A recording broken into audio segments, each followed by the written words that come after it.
오늘 본문 말씀 이사야서 41장 14절부터 20절까지 말씀.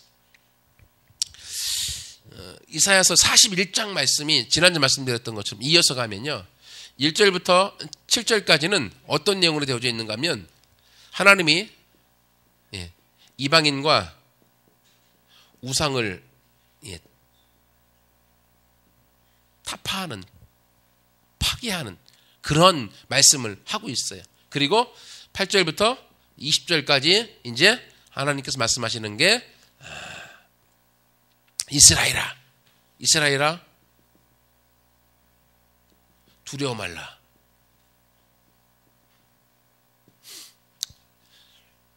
지금 첫 번째 이사야서 41장 1절부터 20절까지는 첫 번째 변론이라고 말씀드릴 수 있어요.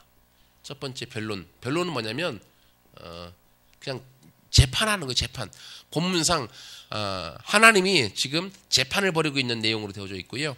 21절부터 나머지까지가 두 번째 재판으로 되어져 있어요. 첫 번째 재판에 이제 하나님께서 지금 이스라엘 백성이 포로로 잡혀가 있고 자기들이 나라가 망해 있는 우리나라 일제시대하고 같은 상황이니까 얼마나 힘들어요. 어렵고 고통스럽고 그러한 상황 가운데에 이제 이스라엘 백성들이 하나님도 없다, 우리를 사랑하지 않나 보다, 우리만 남았다, 외톨이다, 고통스럽다, 이렇게 힘들어하고 있을 때 하나님께서 오늘 말씀을 통하여서 너희가 힘들고 하나님은 없고 도와주지 않는다고 말하는데 한번 변론해보자, 얘기해보자, 한번 재판해보자 하면서 하나님은 여전히 살아계시고 하나님은 이방인들이 누구예요?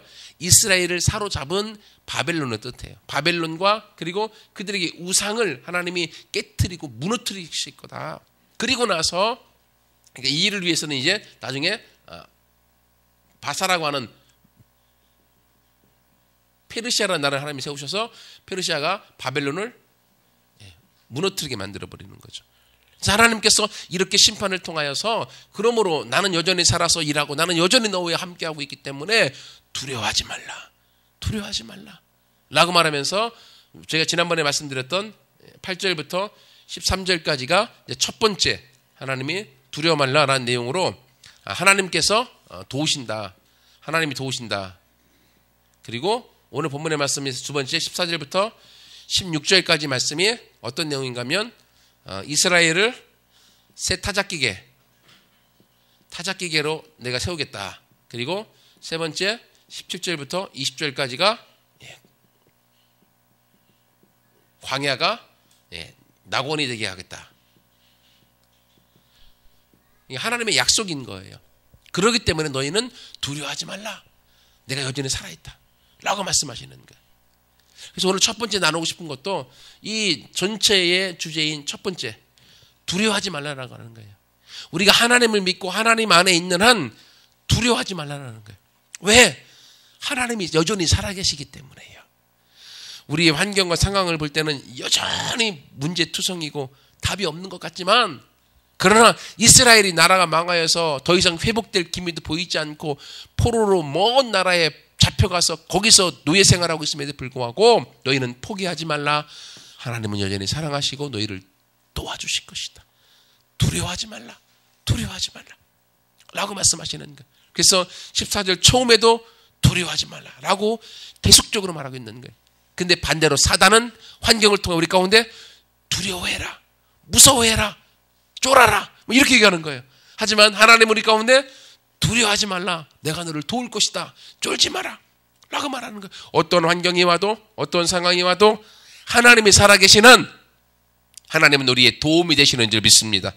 하나님이 우리를 세우시고 우리의 삶을 회복하시고 우리의 삶 가운데 하나님께서 해답이 되어주시는 줄 믿습니다. 여러분 예전에 우리 젊은이들은 봤을 텐데 나는 가수다, 우리 어르신들은 잘 모르시죠? 나가수라고 하는데 나는 가수다. 옛날에 잘 나가던 가수들이 나와갖고 노래로 서로 경쟁했던 프로그램이에요. 그래서 많은 사람들이 좋아했어요. 근데 거기에 잘 알던 사람이 나오다가 한 사람, 전혀 생소한 사람이 딱 튀어나왔어요. 그 사람이 저구라고 하는 사람, 그죠?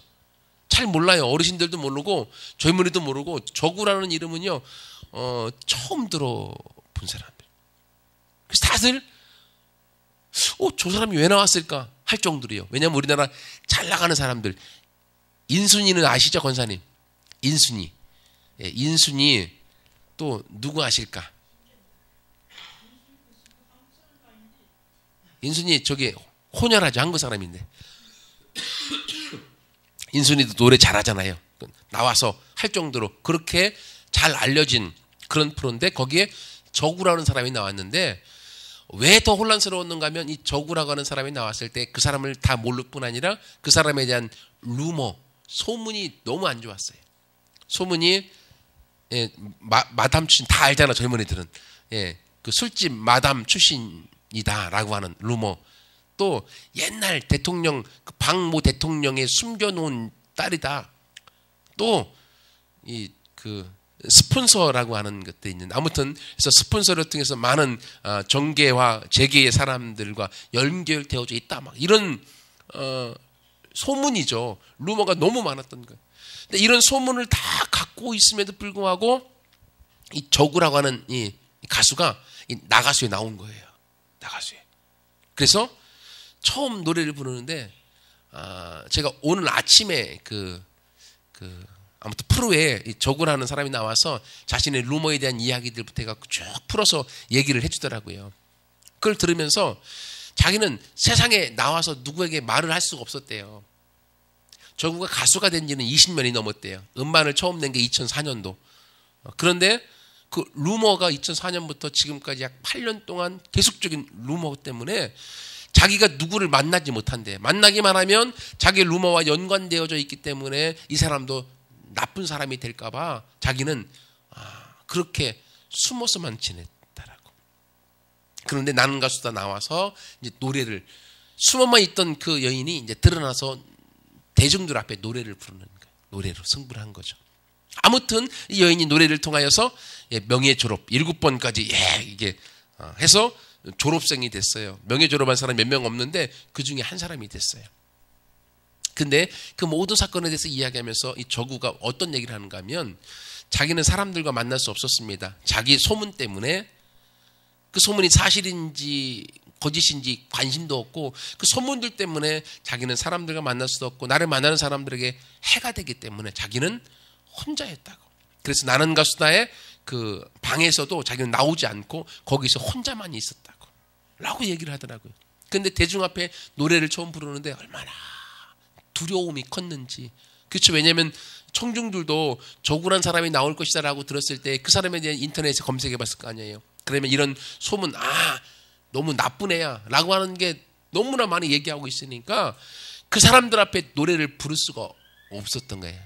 즉 자기 자신과의 싸움이죠. 일단은 내가 사람들 앞에 어떻게 서서 노래할 수 있을까? 그 사람들이 내 노래를 어떻게 들어줄까? 나에 대해서 마담 출신이야, 또는 숨겨놓은 대통령의 딸이야, 또는 뭐 스폰서라고 통해서 다른 사람과 부적절한 관계를 하고 있는 여인이야, 막 이런 것들 때문에 자기 스스로가 너무 힘들었었다는 거예요. 그런데 청중들이 자기 노래를 들어주면서 자기 노래 가운데 반응해 주는 것과 함께 한 3번 정도, 4번 정도 지났을 때에 자기 스스로 너무 힘들어서 이제 나는 가수다도 포기하고 싶어, 막 그런 상황 가운데 혼자 있을 때에 그 나는 가수다 그 장소에 임재범이라는 가수가, 그때는 이제 노래를 안 부를 때예요. 그 나는 가수다 안 부를 때 와서 조구를 딱 안아주면서 조구에게 그런 얘기를 했다고 하더라고요. 너는 노래만 해. 눈도 닫고 다른 사람의 귀도 닫고 노래만 하라고. 나는 너를 알기 때문에 그 모든 것이 사실이 아닌 걸 알기 때문에 네가 쉼을 내서 노래하라고. 그래서 임재범이 직접 자기를 찾아와서 격려해 준 것이 그 조구에게는 얼마나 큰 힘이 됐는지. 그래서 그때부터 자기가 좀 편안하게 노래할 수가 있었고, 그래서 자기 노래도 더 좋아졌다고 하는 거예요. 왜냐하면 그 전까지는 내가 저구라는 여인이 누구를 찾아가도 자기 때문에 손해가 될까봐, 피해를 입을까봐 안 찾아갔었는데, 임재범은 그거 다 관계없이 자기 스스로 찾아와서 자기에게 힘을 준 사람이라. 그래서 자기가 그 마음의 따스함을 자기가 느꼈고, 그 마음 때문에 자기 안에 자신과의 싸움, 두려움과의 싸움에서 자기는 딛고 일어섰고, 그리고 청중들과의 노래로 자기가 승부를 걸어서 졸업을 하게 되는 여인이 됐다고 하는 것. 그러면서 자기가 가졌던 그 모든 과거의 모습들이 다 사실이 아닌 것에 대해서 이야기를 해주더라고요. 왜 제가 이 말씀을 드리는가 하면 이 저굴한 여인이 자기 스스로의 과거의 소문들 때문에 혼자 파묻혀서 자기가 두려움 가운데 노래도 할 수 없고 대중 앞에 나와서 설 수 없었던 여인인데 자기 자신이 아무튼 임재범의 도움이건 자기 안에 스스로의 싸움을 통해서 그걸 깨고 나왔을 때에 이제는 많은 사람들에게 인정받아지고 그리고 이제 노래로 승부할 수 있는 여인의 모습으로 바뀌어졌다고 하는 거예요. 여러분 이것처럼요. 세상에서도 누군가의 도움, 따스한 말 한마디, 따스한 관심, 사랑이 우리에게 힘을 북돋아주고 우리의 어려움에서 일어나도록 만들어주잖아요.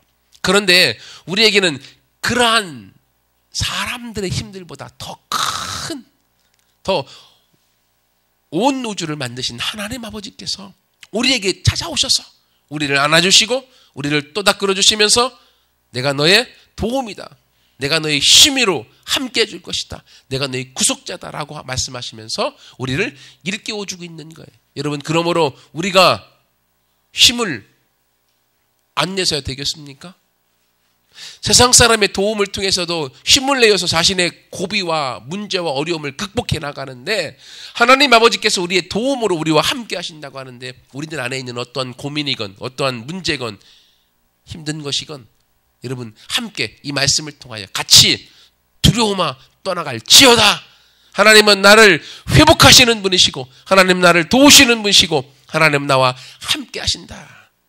그런 자랑과 고백과 선포로 나아가서 우리의 모든 문제에서 함께 승리해 나가는 우리가 되어지기를 축원합니다. 두 번째로는요. 첫 번째는 두려워 말라. 두 번째는 어떤 말씀을 함께 나눌 건가 하면 자기 위치를 알라. 뭐 다른 말로 하면 너 자신을 알라라고 할 수도 있겠죠. 오늘 본문에 보면 14절 말씀 보세요. 버러지 같은 너 야곱아, 너 이스라엘 사람들아. 하나님이 이스라엘을 향하여 이야기하는 거예요. 너희는 버러지 같은 너 야곱아. 너희 이스라엘 사람들아, 너희 요 본문, 너희 이스라엘 사람들아는 다른 말로 하면 이렇게도 번역할 수가 있어요. 너희 두더지 같은 사람들아, 라고 하는 번역도 맞습니다. 그러니까 버러지 같고 두더지 같은 너희 이스라엘 사람들아, 하나님이 말하는 거예요. 사람들이 만약 우리한테 그렇게 얘기했으면 열받죠. 그렇죠? 가만히 못 있죠. 근데 하나님 앞에서 이스라엘은 누구냐? 이걸 알라라는 거예요.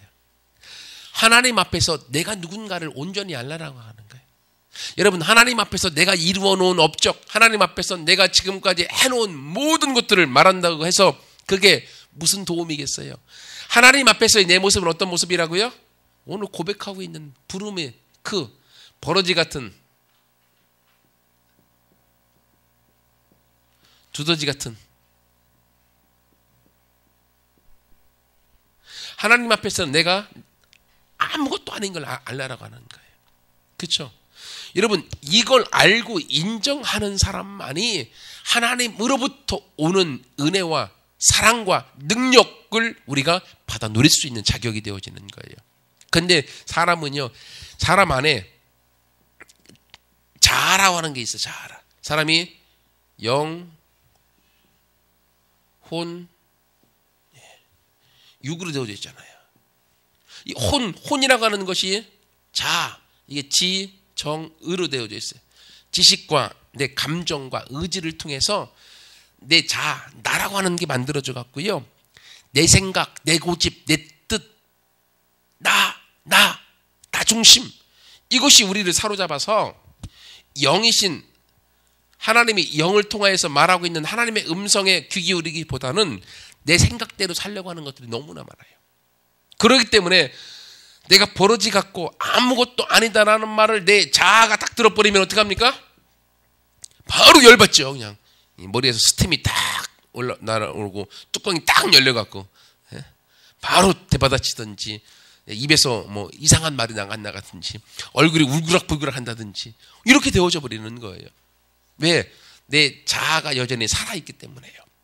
하지만 하나님 앞에서 내 자아가 십자가에 못 박아 죽여진 사람은요, 내 영으로 사는 사람들은요, 영으로 사는 사람은 하나님 앞에서 내가 아무것도 아닌 걸 깨닫고 아는 사람들이에요. 이것이 느껴지고 경험되어지고 알아질 때, 여기서부터 우리가 세상 앞에서 우리가 누구로 되어지느냐, 세상 앞에서 우리의 모습과 위치가 완전히 달라져 버립니다. 본문에 의하면 하나님 앞에서 이스라엘이 버러지 같은 자요, 두더지 같은 자요, 아무것도 아닌 자임을 아는 사람은 세상 앞에서 하나님은 그들을 이가 날카로운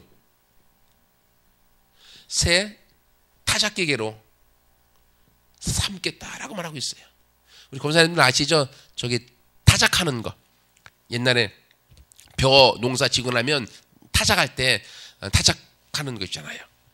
하나님이 이스라엘을 이가 날카로운 타작기계로 삼겠다고 하는 거예요. 이가 날카로운 타작기계는요, 갖다가 탈곡을 할 때 탈곡이 아주 잘 되겠죠. 근데 이 타작기계가 얼마나 튼튼하고 좋은지, 산이 들어와도, 작은 산이 들어와도 다 갈아서 다 티끌처럼 만들고 작게 만들 수 있을 만큼 날카로운 타작기계로 하나님이 세상 가운데 이스라엘을 삼겠다고 하는 거예요. 근데 만약 내가 지금 하나님 앞에서 아무것도 아닌 자임을 깨닫지 못하고 이것을 인정하지 않고 여전히 내 자아가 살아서 내 고집과 생각과 내 뜻을 관철시키려고 하는 사람에게는 하나님이 세상 앞에 그 사람을 내어놓을 수가 없는 거죠. 왜? 세상 앞에 내어놓아도 그 사람이 세상 가운데 뭐로 쓰겠어요? 자기 자아로, 즉 혼으로 쓰게 되어지, 손으로. 근데 이 세상은 누가 다스리고 있습니까? 세상은 공중권세 잡은 자 사탄이 세상을 지배하고 있어요. 이 사탄은 영이잖아요. 사탄과 내 자아, 혼과 싸움은 백전백패, 영이 이겨요. 사탄은 이기게 되어져 있어요. 하지만 하나님 앞에서 자기 자신이 아무것도 아닌 자, 내가 십자가에 못 박혀 죽어진 자, 나는 하나님 앞에서 십자가에 못 박아 이미 죽어진 자입니다. 내 자아는 죽었습니다 라고 인정하는 사람은 자아가 죽었기 때문에 그 사람은 영으로 살아가는 사람이에요. 가끔 자아가 죽어도 육으로, 짐승으로 살아가는 인간도 있지만 그건 빼놓고요. 영으로 살아가는 사람은 영 안에 하나님이 계십니다. 이 사람이 세상에서 나가면 하나님과 사단과 싸우면 누가 이겨요? 이미 하나님이 이겨놓으셨잖아요. 그렇기 때문에 하나님께서는 하나님 앞에서 자아가 죽은 자, 버러지 같은 아무것도 아닌 걸 인정하는 그 사람을 세상 앞에 하나님이 세우셔서 세상 가운데 이가 날카로운 타작기계처럼 세우셔서 이 세상을 하나님께서 심판하고 세상을 다스리고 세상의 삶을 새롭게 만들어 갈 사람을 하나님이 세우신다고 하는 거예요. 그것이 우리 가운데 주는 하나님의 축복의 말씀인 것입니다. 지금은 이스라엘 백성들이 바벨론의 포로로 잡혀가 노예로 있습니다. 지금은요, 자기들은 바벨론이라고 하는 나라 주인들 앞에서 벌벌 기고 두려움 가운데 있고 죽음 앞에 직면하고 있는 사람들일 수 있습니다. 그런데 하나님은 그들에게 찾아오십니다. 너희 바벨론의 주인들 앞에서 아무것도 아닌 자처럼 있고 거기서 겉으로만 있는 것이 아니라 네가 그 상황 속에서도 하나님이 너희와 함께하고 있음을 기억하고 두려워하지 말고 너희가 어디 있든지 거기서 하나님 앞에서 너의 위치, 너 자신을 봐라. 하나님 앞에서 아무것도 아닌 자임을 네가 깨닫게 되어질 때, 알고 인정하고 나아가게 될 때 내가 너를 그 세상 앞에, 어디입니까? 세상은 바벨론이죠. 그들의 나라, 자기들을 지배하고 있는 그 바벨론의 나라에 내가 너희를 이가 날카로운 타작기계로 삼아서 이 바벨론을 바꾸고 무너뜨리고 새로운 세상을 여는 그런 이스라엘로 내가 만들겠다. 하나님이 약속하시는 거예요. 이게 너무 커갖고요, 우리는 어떻게 우리가 말로 표현할 수 없습니다. 하지만 하나님은요, 이렇게 역사를 바꾸어 가시는 분이세요. 우리 앞에 있는 문제, 어떤 분들은 돈에 대한 문제, 어떤 분들은 자녀에 대한 문제, 어떤 분들은 학업에 대한 문제, 어떤 분들은 나는 돌머리야. 머리가 해결이 안 돼. 뭐 기타 등등 자신들의 문제를 해답을 찾을 수가 없고 해결이 안 된다고 해서 스스로 자포자기하시는 분이 있을 수 있습니다. 하지만 하나님 오늘 말씀하십니다. 네가 내 앞에 서기만 하면 내가 너를 세상 가운데 세우겠다. 내가 너를 통하여 나 자신을 드러내는 자로 내가 삼겠다 라고 주님이 말씀하고 있습니다.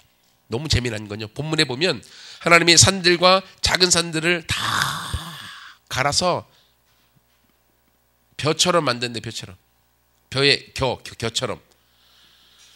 그래서 이스라엘이 겨를 채에 얹혀서 딱 겨질을 하면 바람에 의해서 이게 날려지고 알곡만 남잖아요. 그죠? 근데 딱 겨질을 할 때 하나님이 여기에 바람을 보내시고, 바람뿐만이 아니라 회오리 바람까지 보내주시겠다라고 말해주고 있어요.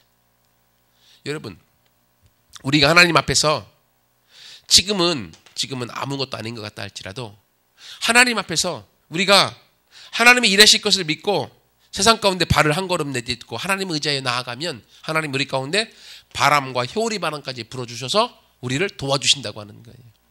여러분, 우리가 믿음은 있지만 움직이지 않아서 하나님의 도움을 못 받을 때가 너무나 많이 있어요. 기도는 하지만 하나님의 응답이 없어서 힘들어서 우리가 무너질 때가 많이 있다고 하는 거예요. 하지만 여러분, 하나님은 어떻게 말씀하십니까? 우리가 하나님의 말씀을 의지하고 믿음으로 한 걸음을 내디딜 때에 하나님이 거기다가 바람을 불어주시고, 거기다가 회오리 바람, 미국에 있는 토네이드 같은 엄청난 성령의 바람을 불어주셔서 우리가 멀찌감치 갈 수 있도록 도와주신다고 하는 거예요. 그러므로 이제는 기도하고 가만히 있지 마시고, 기도하고 믿음으로 함께 발걸음을 내딛어서 우리가 전도하는 것이건 문제를 뛰어넘는 것이건 어떤 것이건 함께 그 길을 걸어가서 하나님의 일하심을 같이 맛보는 우리 모두가 되기를 소원합니다. 그렇게 되어지면 여호와를 말미암아 즐거워하겠고 이스라엘의 거룩한 이를 말미암아 자랑거리가 많게 하신다고 하는 거예요. 자랑거리를 하나님이 저와 여러분 가운데 주신다고 하는 거예요. 같이 자랑거리들을 같이 만들어갈 수 있는 우리가 되어지길 축원합니다. 마지막 세 번째로요, 우리가 하나님 앞에서 내 자신이 아무것도 아님을 알고 십자가에 못 박아 죽여진 사람임을 알게 되어지면 하나님 우리를 세상 앞에 내놓으셔서 첫 번째 이가 날카로운 새 타작기계로 삼으시고, 두 번째 하나님께서 우리 가운데 광야를 낙원이 되도록 낙원으로 바꾸신다. 여러분 다 아시죠? 광야가 뭐예요? 광야는 사막이에요. 사막이에요. 먹을 것이 없습니다. 마실 물도 없어요. 그래서 본문에 뭐라고 말합니까? 17절에 가련하고 가난한 자가 물을 구하되 입과 혀는 다 말라 비틀어지는데 마실 물이 없는 거예요. 사실 이 말씀 묵상하면서 우리나라의 현실을 많이 봅니다. 우리나라가 계속 뉴스를 통해서 나오는 것을 보면 너무 지금 빈부격차가 심해지고 서민들은 살 수가 없어요. 병원에서 우리 하준이 막 피곤하고 막 그래서 과일을 많이 사 먹이래. 과일을 병원에 나와서 이제 마트에 갔죠. 웜에 과일값이 과일값이 얼마나 비싸든지 이거 먹일 수가 없는 거예요. 바나나 한 송이가 옛날에 싸면 2,000원, 3,000원. 근데 뭐 거의 5,000원 돈 2배 이상 과일값이 뛰어버렸고 다른 게 다 올라가 있는 거예요. 그러니까 서민들은 살기 힘들어져 있는 거야. 근데 제가 뉴스를 보면서 내가 좀 마음 아팠던 게 부자들은 더 부자가 됐대요. 서민들은 더 가난해지고 물가는 더 많이 올라가고. 그러니까 지금 오늘날의 우리나라의 모습이 마실 물을 찾고 먹을거리를 찾고 나아가지만 물도 없고 먹을 게 없어서 배고파 있는 상황. 그게 지금 이스라엘의 상황이고 우리들의 상황이라는 거죠. 근데 그러한 상황 중에 하나님 앞에 기도하고 믿음으로 나아가는 그 사람, 두려워하지 않고 하나님 앞에 아무것도 아님을 인정하고 나아가는 그 사람을 지금은 광야이지만 하나님이 그 사람 가운데 물을 부어주시겠대요. 와, 광야에 물이, 사막에 물이 있으면 그게 사막입니까? 사막이 아니죠. 사막에 물을 부어주실 뿐 아니라 더 놀라운 건 그 사막에 샘 근원을 주시겠대요. 야, 수원지 물의 근원을까지 하나님이 주시겠다고 하는 거예요. 더 이상 광야 끝 물이 철철 넘치는 곳이 되어지는 거예요. 그리고 그곳에 하나님이 광야와 사막에 나무를 심어주어서 울창한 곳으로 만들어주겠다라고 말하고 있습니다. 광야, 지금은 우리의 삶이 광야 같고 힘들고 어려움이라 할지라도 하나님은 우리 삶 가운데 낙원으로 풍요로움으로 바꾸어 주시겠다고 하는 거예요.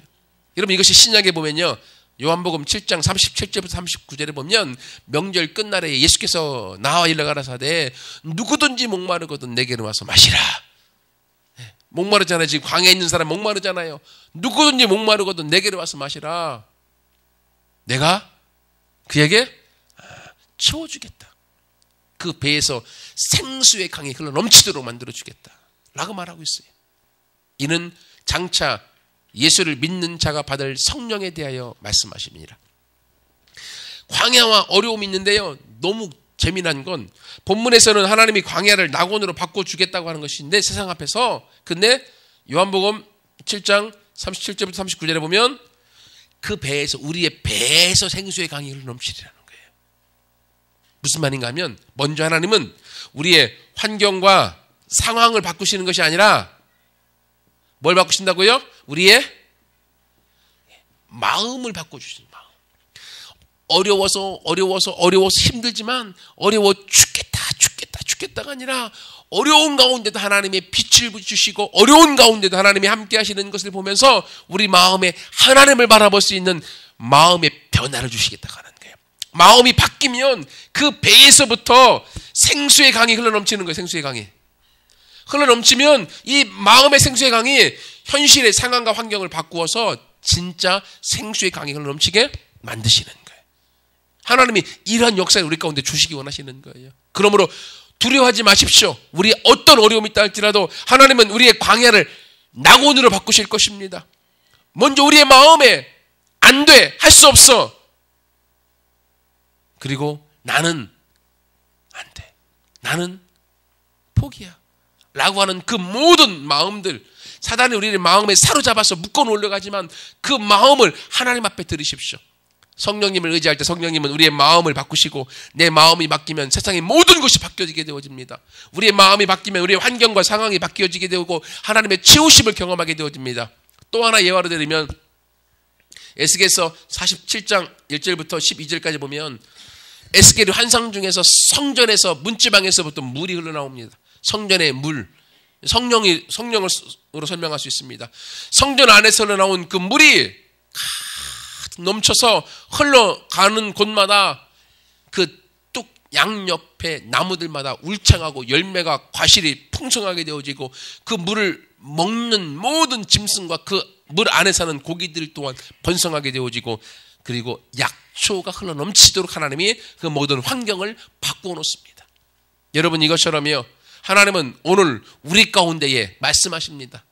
지금 이스라엘의 상황이 어렵고 힘들어도 하나님은 말씀하세요. 그럼에도 불구하고 내가 너와 함께한다. 그러므로 두려워하지 말라. 내가 너의 건강을 알고 내가 너의 기도를 알고 내가 너의 마음을 알고 너의 문제를 알고 있다. 그러므로 네가 나를 의지하고 내 앞에 네가 아무것도 안 해요. 네가 할 수 있는 게 없습니다. 나는 십자가에 못 박아 죽었습니다. 주님이 내 안에 사셔야 됩니다. 라는 걸 인정하고 주님 앞에 나오는 그 사람들에게는 하나님이 세상에서도 그 사람을 세워서 이가 날카로운 타작기계로 세상을 바꾸어 나가는 주인공으로 삼으실 것이고 우리의 환경의 광야와 사막과 같은 문제들을 하나님이 낙원으로 바꾸셔서 그로 인하여서 성령으로 말미암은 새로운 삶의 주인공으로 저와 여러분을 세우실 줄 믿습니다. 꿈 같은 얘기라고 생각하실 수 있겠지만 성경은 꿈 같은 얘기가 현실로 바뀌어집니다. 어떤 사람에게요? 믿음으로 반응하는 사람에게. 그럼 같이 함께 우리 모두가 믿음으로 반응함으로 하나님 앞에서 이러한 기적의 주인공으로 서나가서 하나님 앞에 영광 돌리는 모두가 되기를 축원합니다. 같이 함께 기도하겠습니다.